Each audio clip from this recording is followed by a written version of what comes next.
explain to people what we're going to do for this one. We are not only we're using AI for this one. Okay, guys, we're going to be very open and honest with you because me and James have done 145 episodes at this Yeah, point. scraping the barrel for topic ideas. Yeah, Scraping the back. But we just typed into ChatGPT some interesting topic ideas and actually has come up with some really good new ones. So why don't we just go through them yeah, yeah, and just sure. rattle off and go into them? Yeah, of course. I do like. I think AI is like there's certain parts of it I like Mm, for this, and then when it's used as a tool. But then other times I'm like, oh, this is like going crazy now. You know, some of yeah. the videos I see online is just nuts. Like they look real, and Oh, I know. I saw one. I saw one the other day, and it was a lady outside her house who's just come back from a walk with her dog, and she goes to open the door, and out of nowhere, this bear comes running up to attack her on the I've porch, seen them. and the dog scares her off, and the bear just goes running off, and you're like, yeah, the bear is probably eating like anyone around. Not he's not going to go like, oh no, sorry, I'll leave. Well, Lainey sent me one last week. She put in her family group chat. I don't know if I told you this. And Mm. it's a baby riding on the back of a crocodile, and the crocodile's running off with the baby on his back. No, I haven't seen. No, I haven't seen. And Lainey thought it was real. And I was like, hey, Lainey, obviously not. You know? How are people making them? What do they make these like the AI videos like in? How do you do that? Do you know? um, mate, I would not have a clue. Because I've seen one as well. If there's one a lot going around of the Queen appearing and I saw one of the Queen having a someone like a chiropractor fix her back or something, and the chiropractor just picks the Queen up and throws her through the wall. Like, what is going on? You know, this is just crazy. What other Queen ones have you seen? I saw one the other day. She was at Anfield and she got sent off. That was it. I saw the Queen having a UFC fight with Lady Diana of all Oh my people. God. How sick is Yeah, that? You it know, is. it's Yeah, just like, yeah, and it's just popping up on my yeah. feed, and people are just coming up with these things, and I'm like, wow, this is just nuts, you know. But anyway, right. So, um, what one did we say? Oh, right, yeah. This was the one topic we quite like the idea of. Hmm. Where is it about the coach? Oh, here we go. Why so many coaches don't lift anymore, and why that's a problem. Right. Oh, oh, this might get under the skin of a couple of people, mate. And we don't mean to. Of course, we don't Of mean course to. it's not. No, no, no. It's not like actively going out there to try and piss someone off, is it? You We know? wouldn't do that, would we, James? Well, I wouldn't. I don't, Course we wouldn't do that, no. you know? I don't know. What do you want to open this one up and what does that even mean? Like where would you start with that? For Yeah. me, I mean, again, like whether you're saying lifting or whether you're saying, like, in my opinion, it's just a case of if you are a coach, then you practice what you preach. Right, Right. right. No, and that could come in many realms. You could be a strength coach, you could be a speed coach, you could be a yoga instructor, you could be whatever, a cycling coach, you could be a fat loss coach, whatever it be. I just think you should be a product of the product, and you should embody that in some way. Yeah, and do you think people are not doing that these days? I think there's probably yeah a section of the industry that maybe don't do that. I'm setting you up. Yeah, All I know. right. Yeah, I'm the matchbox today, you're the and match. you're gonna be the flame. All right. Okay. Okay. Yeah. Yeah, I completely agree, mate. In my experience, so I'm happy to share this story. I know I've talked to you about this Mm. privately, but I think it's worthwhile sharing it on here. I have had people that are coaches Yeah. join with my coaching years and years ago now, that are online. Mm. They post every day. They talk about their business. They talk about how it's important to be disciplined and all of these different things. They talk about, the importance of training, barbell training, whatever it might be, right? Mm. The importance of strength, all these things. And they've joined and they've not done one workout Yeah. and they've not been consistent themselves. Yet they've got the time then to be posting, 2 times a day on their social media about the importance of it, but they're not necessarily doing the actions themselves. Mm. And I do think that's a big problem, right? I think obviously people have different priorities and stuff like that, of course. But I think it's a different beast altogether when you sell this for a living and Mm. you do this for a living. It's almost like you're a little bit of a fraud then, isn't it? Oh yeah, I completely agree. Yeah. Because then you're not doing the things that you're preaching every day and you're actually taking money off people, Mm. and yeah, I mean, it is so important to make sure that as a coach you practice what you preach. you know Yeah, absolutely. we joke about all the time about how we train and the different styles, but at the end of the day, you love doing sprints and stuff like that. Mm. I literally just went out to Portugal with you. You were doing it every other day. Yeah, yeah, yeah, yeah. But yeah, And we both do what we're passionate about in our training, isn't it? You know? yeah, absolutely, absolutely. And I do think that's a big issue today, Mm. 100%. But should we do a rapid fire on these topics that is like Yeah, go on. outputted to us? The next one that came out was we've done hybrid training, so I don't want to talk about that again. A bodybuilding one came out too.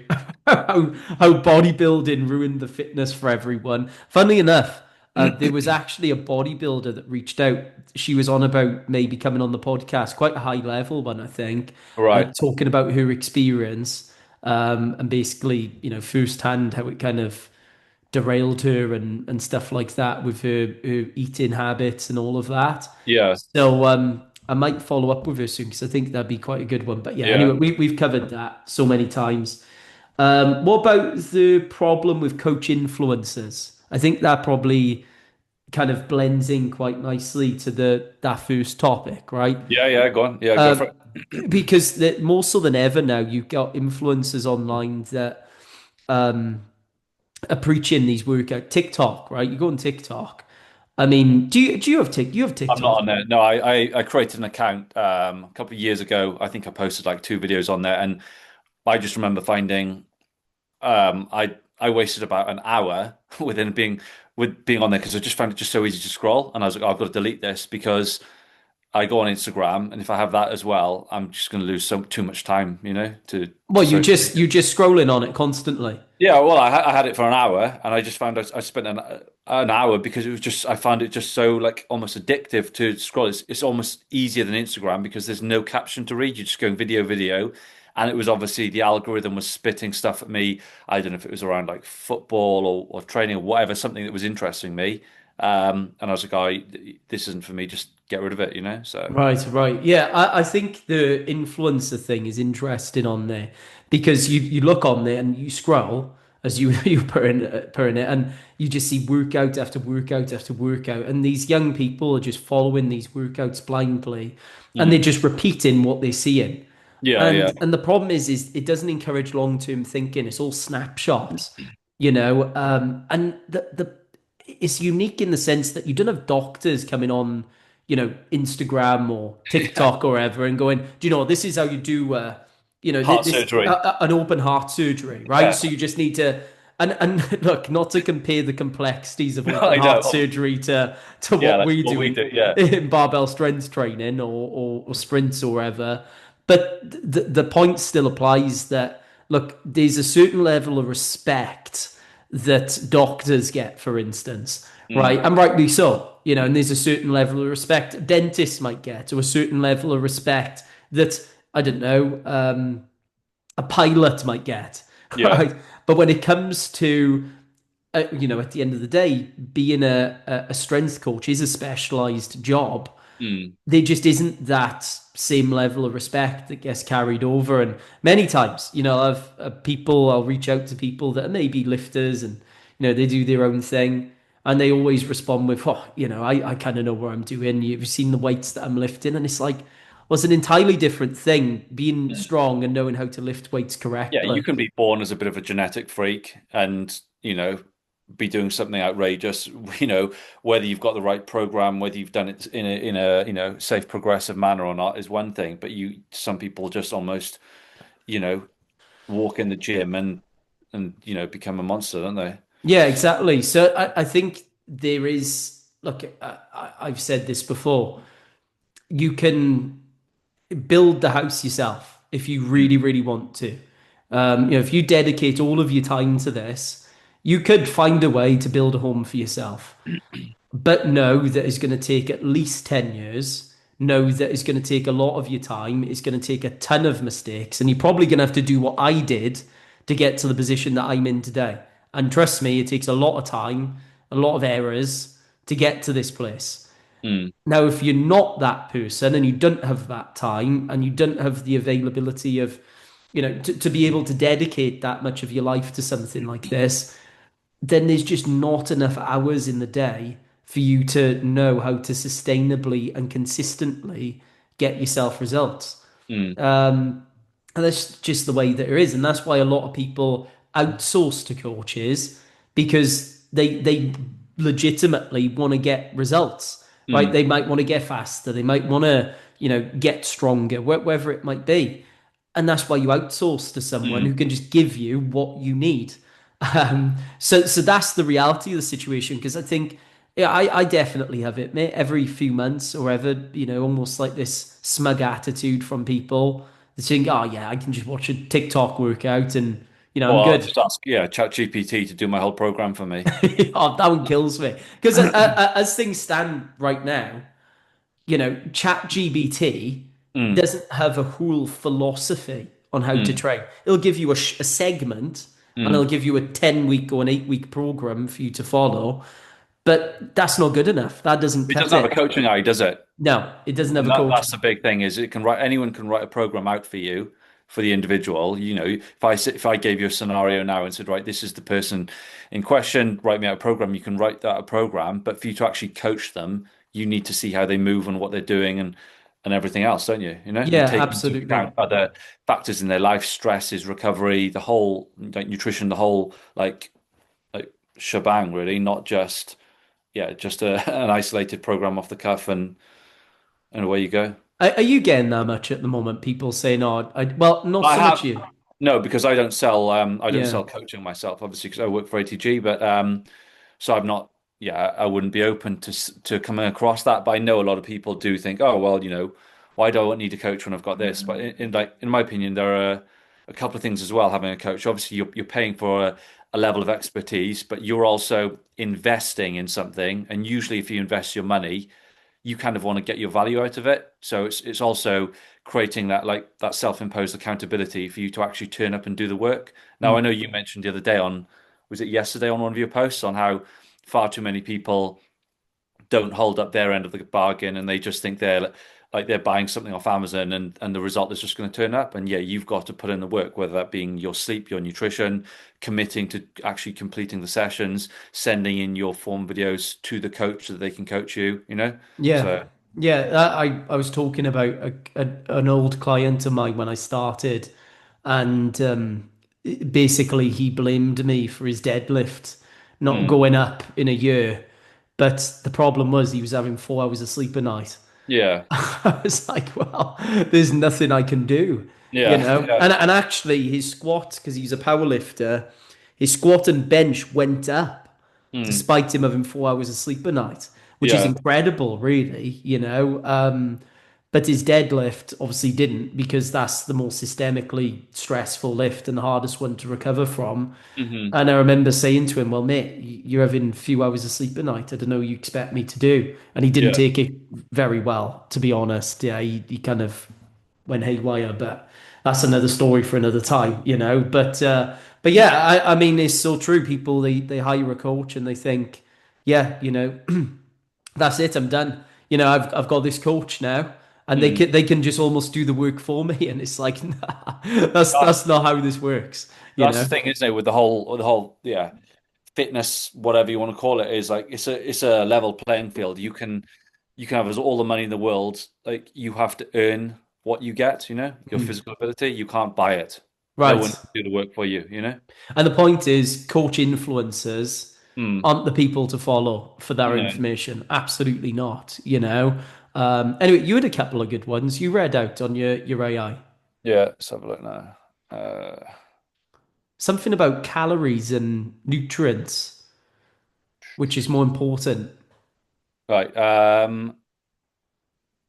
Is sugar really the enemy, or is overeating the real problem?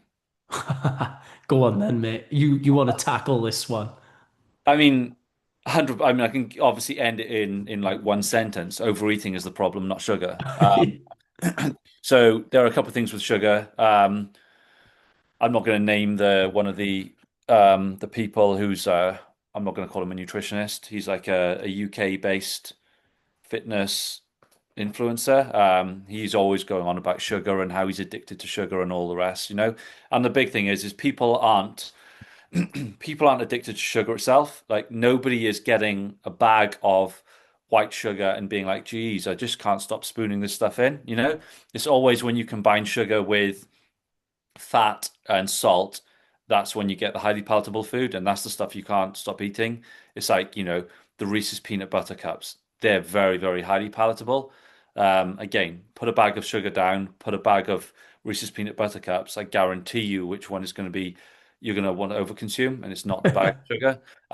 So that's the one thing there is like sugar can make things more palatable. So take this is an example. I think I heard when I did MNU with Martin, he said take two bowls of oats. Say eat as much oats as you can, and you'll get to a point where you like taste fatigue kicks in. You're like, I can't stomach anymore, and go, all right, now you can add in things like honey or jam, so very like just sugar based flavorings, and all of a sudden you'll be able to take down more food. So that's where sugar is like does make it easier to overconsume, but it's when you combine sugar with other foods, it's rarely sugar itself. Overeating is 100% the problem because that is where the increase of calories comes, leads to obviously being overweight, obesity, and then that brings with it health risks like diabetes, heart disease, all the rest. But the other consideration is that sugar in itself, for the right population, can be a very, very valid and useful source of calories. If you're an athlete and you need a quick source of energy, if you're playing in a sport, and you need to keep your carbohydrate glycogen stores topped up. Like for example, when we were playing paddle, Mm. like middle of that game, I'd have killed for some carbs then. It didn't have anything available. So, and I wouldn't have been like, oh yeah, now is a great time to start like chewing through, a bag of potatoes. You're just not going to do it, are you? Whereas some kind of like energy gels or Haribos or whatever it be, just something that is like easy to consume, fast releasing source of sugar. So yeah, I've probably gone a long way around the houses there, but yeah, overeating is the problem, not sugar. Yeah, and I saw a reel yesterday from a Scouser. Mm, And he was like, what was he doing? He's going into like a local bakery. I think he was like filming like croissants or something and saying, and the caption over it or the thumbnail was, sugar is your way to an early grave or something like that with like the yeah. skull emoji. And it's just like what you said there is completely it's not actually tackling the real issue, you No. know. Yeah. And you're right because this is what always stumps people that talk about sugar as being the enemy when you say to them, well, sugar's obviously in fruit. Mm. You say that to them, and then you can see their demeanor start to change because obviously Yeah. they're eating fruit, and so it kind of makes them question their own beliefs, right? Of course, like fruit is great for you. Mm. Sugar is not the enemy, like you No. said, and it can be a really useful tool.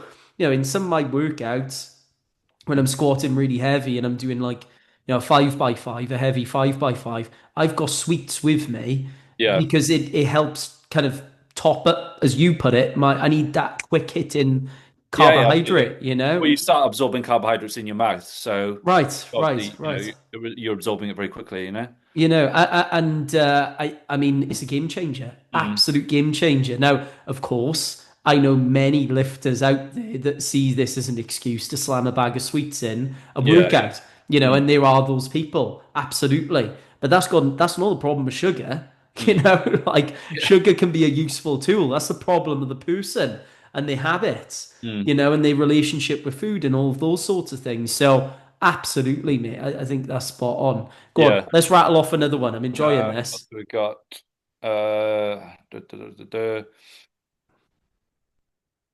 Do calories matter more than food quality? Go on, mate. Not going. You go on. You know this one. I did last one. Calories more than food. Well, I suppose my answer would be, of course, it depends, right? Yeah. Because quantity and quality both matters. And I talk about this in my handbook. The way we teach things is via principles, right? I think that's the best way, in my opinion, that Mm. you can approach nutrition. Just like training. Like in Yeah. training, you've got principles. In nutrition, you've got principles. And principles always work best because it allows you a little bit of a structure, but at the same time, so it informs you and it educates you, but it also allows you flexibility around that structure so that you can live your life and you can apply those principles in different circumstances.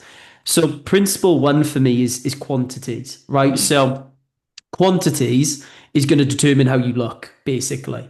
You know, and that's really important, right? Like I talked about this in my book when I was typing up what health means to us, you know, and part of that was, of course, how you look is tied to your health. Mm. Like Yeah.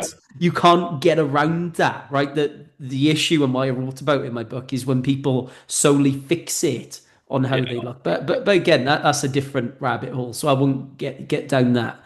But point being, food quantities is going to determine how you look, right? Mm. And it is it's important for that reason, right? Because if you're overweight or if you're underweight, severely underweight, that can lead to all sorts of health problems, you know? So it's about understanding how much quantities do I need for to live a healthy life and also to suffice for my goals too. Yeah. The second part then obviously is quality, right? So you know, you need to be eating mainly nutrient dense foods. One thing I don't like, and you know, obviously, shorthand, us coaches might, you know, in the background say, oh, you know, processed foods are, you know, a crap, or whatever it might be. But we know that that's not the right terminology to be using, obviously, with clients and stuff like that, Yeah. because there are processed foods out there that are obviously very healthy. You know, Yeah. take a tin of tuna, for instance, Mm. right? That's processed. You know, does that mean that that's unhealthy? Absolutely not, Yeah, so whey right? protein. Whey protein is that most like highly bioavailable source of protein you can get pretty much. And you're going to say to someone, no, absolutely don't include that in your diet. Yeah, exactly. So, you know, it's the wrong thing when people and coaches say, you know, just processed foods, you want to reduce them. Well, I don't think that's from the terminology. I don't Mm. think that's accurate. Now, of course, a lot of processed foods out there typically are going to be higher calorie. You know, they're going to be typically higher in trans fats and all these other things. But you can't blanket statement processed food. So what I like to say is nutrient dense foods, Mm. right? So you want to be aiming for mainly nutrient dense foods, and that's something like an apple, right? Like for the amount of calories you're having a lot of nutrients for that. And you want to be consuming an 80-20 roughly guideline of that, right? So most of your diet is say that you want predominantly to be nutrient dense, and then 20% of your diet can come from more nutrient sparse sources, and that determines how you feel, Mm. right? So quantities determines how you look, and then nutrient quality determines how you feel and how you live Mm. effectively as well, you know. And that's the way. And to say which one's more important, it's a bit like saying what's more important for to be alive, your heart or your brain, Yeah. right? Yeah. You know, they're both important. You need both, Yeah. you know. Absolutely. Have I covered that one, mate? Oh Or yeah, spot on. Yeah, yeah. would you add anything to that at all? No, no, you covered that exactly. It's an equal mix, isn't it? I think you do get people who almost go on what the extreme end of either, So you get your Yeah. if it's your macros guys on Instagram showing the abs and then just showing like all the fun food that they're eating, like all the donuts, the cake, the pizza, the burgers, um, and that kind of creates like a bad image then for what it is because they're just jamming as much crap as they can into their calorie intake, and then you've got the other people who are like, oh well, I'm like, I eat this bowl in the morning, which has got like, it's muesli, and then I put honey on it, and then and then I have this, and I have this, and I put goji berries and all the chia seeds. And it's like, yeah, it may be nutrient dense, but you're probably, possibly consuming almost half a day of your calorie intake as well. So we need Yeah. awareness around both. Well, and the one that gets me is the wooden boards and the Oh, platters that they come out with. with Those are the best, aren't they? the They're just the steak, best. and then it's like, oh, I've got my raw butter, and it's like, yeah, okay, Individual food groups, mate. yeah, Right? You need individual food groups to be healthy. Like that is just ridiculous. That's another one. It's like individual food groups. What? So you can't cook things together anymore for it to yeah. taste nice. You joking, mate? Get a life, mate. Get a life. Anyway, rattle another one off. All Want right, to roll? another one. Is protein overhyped? I'd say yeah. Yeah. So, I don't know anymore. I think we've gone through two extremes mm, personally, and I think they both exist today. Where I think there's one group of people that hardly eat any protein, mm, and that's very real. I like over the last few years helping people out, and I'm looking at their protein intake, and it's like 60 grams a day. yeah, And yeah, it's like, yeah, it's yeah. insane. And then you get the other end of the spectrum, where on social media these days, you've got like, high protein cheesecakes, you know. Everything's got protein in it. Yeah, yeah, So I don't know. I think there's both extremes out there today, and very few people are kind of like in between, mm, where we were talking about this whilst we were away.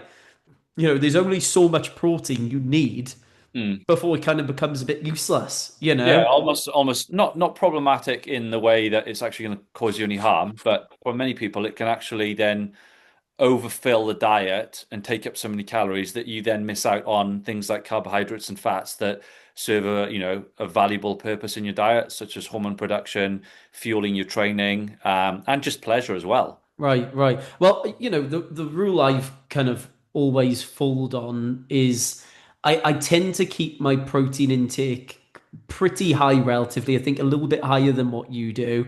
Mm, But the only reason I'd like to do that one is because it's habit as well. I've always eaten a lot of protein, but I'd say it's mainly due to the fact that training it is really hard and there's a lot of muscle damage. What I'm doing again through every day, I typically have about 1.8 grams per kilogram of body weight. yeah. And I know in untrained populations they don't necessarily Yeah, you need wouldn't that need so. much, No, you wouldn't need. Yeah. but I have about 1.8 per kilo. So I come in at about 180 grams of protein a day, roughly around about there. Um, But you've covered that, like you said, personal preference as well. That's a big one. yes, yeah, personal preference. I love I love meat and, Mm. and I find it really tasty. And yeah, Good. that works great for me. What were you gonna say?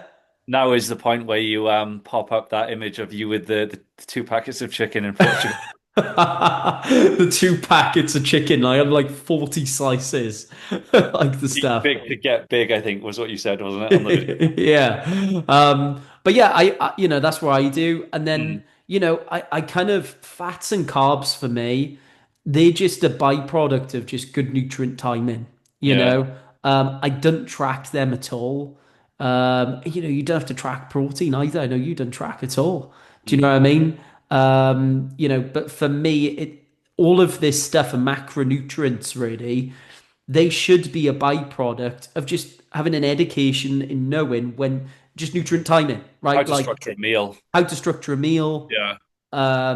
knowing when to eat around if you do train and you train hard, knowing when to eat around training, what some of the stuff you should be looking at. Mm, Rather than fixating on the grams that you're having, maybe just look at the overall structure.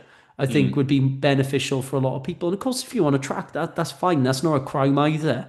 A lot of people like to make out, if you track in, you've got like a disordered eating or something. I think that's Mm. ridiculous also, I think it's about finding what works for you, you Yeah, know. tracking could be like a valid education for many people, So, Right, right, right, and then right. if you enjoy it, then crack on with it. There's no right or wrong. It's just two Yeah. different approaches. I think you got to have a healthy relationship with it though too. Mm, Like if I go away or I can come away from tracking and be fine. mm, And I've done that this year. mm. I can have a couple of weeks off it, no problem. I just enjoy it. I enjoy tracking. I kind of like the structure of it. That's the way I am. You know me. I'm like Yeah, Mr. I know. Yeah, you Spreadsheet. like the numbers, the tangible data there, don't you? And I stuff. Yeah. I do. Yeah. I like the tangible data. Is that my new nickname, Mr. Tangible Data? Yeah, yeah. Well, yeah, to go with sagittal plane or I'm Mr. Narrow Base, isn't it? So yeah. Mr. Narrowbase. For people listening, I called Jim's. I said, "Well, how did it come about? What was the Talking about conversation?" I think we were arguing about squatting or sprinting or something, and you were saying then that your strength is obviously your base of your pyramid, which yeah, I completely agree with. And you're like, yeah, my base is bigger than yours, so and then you were like, so you've got a narrower base than me. So it was like Mr. Narrow, Mr. Narrow Base. It's You were calling um, me Mr. Sagittal Plane yeah, because yeah, that's all I do is Sagittal Plane, and you were Mr. Narrowbase. yeah, That was an insight into our trash talk back and forth whilst we were playing paddle. And next to us was a very, very civilized family. And yeah. there's me and you just grunting and groaning. I think Just, when they show us on the court, they're probably like, "Oh, two guys having a game of singles," and then starts off, and then all of a sudden it's just like, "Yes, come on, get in." at one point, the audacity from you when I went for a shot, you hit it right into the corner and you sliced it, and he was getting to the end. All And I right, thought, I'm gonna dive for this. yeah, yeah, And yeah. I dove. And this, I knocked my knee on the floor pretty hard and I hit it sweet. So I stayed down for a little bit, just a little bit. Not even that, about 5 seconds or so. And lo and behold, the audacity. Like Ju- Batman coming up. Batman comes over from nowhere, jumps 2-footed over the net, and all I'd see, I'd look up, and there's you with the sun behind you, all concerned, going, "Are you okay?" Just all concerned, just to really put me in my place, Well, Whilst and I I was think down there.